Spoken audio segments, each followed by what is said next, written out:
அரசு துறைகளில் 5.50 லட்சம் வேலைவாய்ப்புகள் என்று தேர்தல் வாக்குறுதி அளித்துவிட்டு 2026ஆம் ஆண்டு ஜனவரிக்குள் 75,000 பேருக்கு அரசு வேலை என முதலமைச்சர் அறிவித்துள்ளார். இதன் வழியாக தேர்தல் வாக்குறுதி முழுமையாக நிறைவேற்றப்படாதது நிரூபிக்கப்பட்டுள்ளது என்று முன்னாள் முதலமைச்சர் ஓ பன்னீர்செல்வம் தெரிவித்துள்ளார்.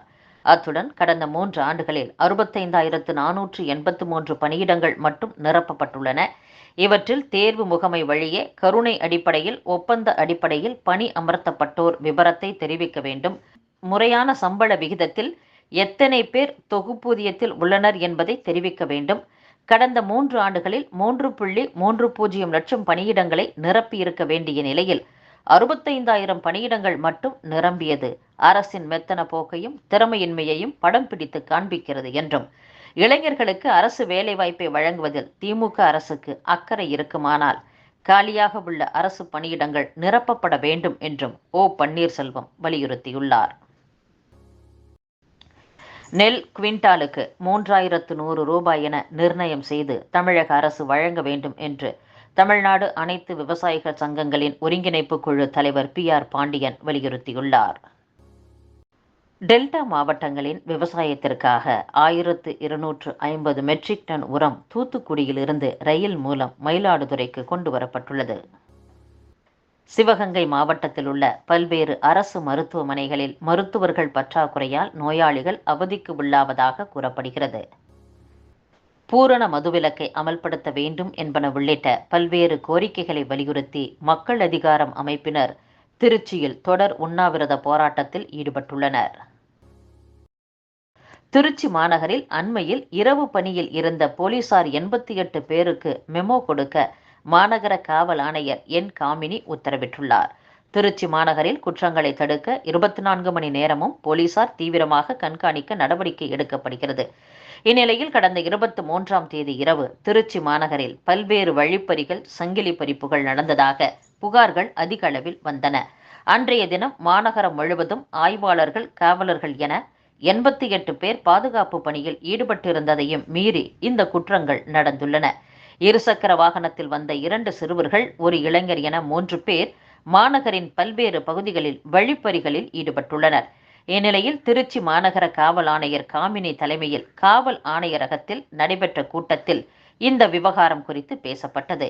இதையடுத்து சம்பவ தினம் இரவு காவல் பணியில் இருந்த காவல் ஆய்வாளர்கள், உதவி ஆய்வாளர்கள், சிறப்பு உதவி ஆய்வாளர்கள், தலைமை காவலர்கள், காவலர்கள் என 88 பேருக்கு எச்சரிக்கை ஆணை கொடுத்து நடவடிக்கை எடுத்துள்ளனர். இனியும் அலட்சியமாக இருந்தால் சம்பந்தப்பட்ட காவல் அதிகாரிகள் மற்றும் காவலர்கள் மீது கடும் நடவடிக்கை எடுக்கப்படும் என்று காவல் ஆணையர் தெரிவித்துள்ளார்.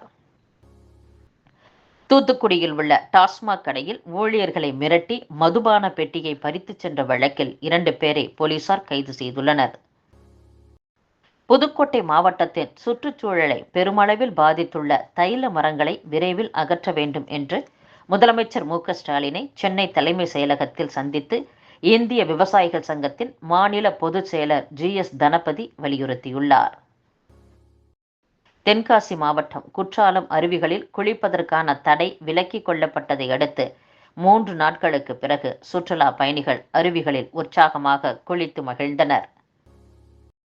கோவை சாய்பாபா காலனியைச் சேர்ந்த சந்திரசேகர் எனும் நாட்டு வைத்தியரிடம் மோசடி செய்யப்பட்ட 40 லட்சம் ரூபாயை 15 நாட்களில் சைபர் கிரைம் போலீசார் மீட்டுள்ளனர். பகுதி நேர BE பட்டப்படிப்புக்கு சுமார் 1,400 இடங்கள் இருக்கும் நிலையில் அவற்றில் சேருவதற்கு 720 மாணவர்களே விண்ணப்பித்துள்ளதாக கூறப்படுகிறது.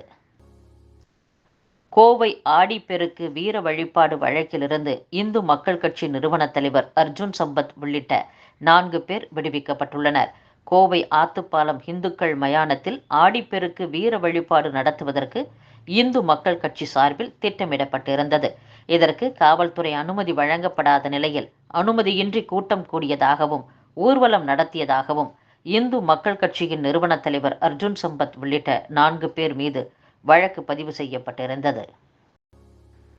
பருவமழை அடுத்த 2 அல்லது 3 நாட்களில் தேசிய தலைநகரை அலங்கரிக்க தயாராக உள்ளது. இது கோடை வெப்பத்திலிருந்து மிகவும் எதிர்பார்க்கப்பட்ட நிவாரணத்தை கொடுக்கும் என்று இந்திய வானிலை ஆய்வு மையம் தெரிவித்துள்ளது.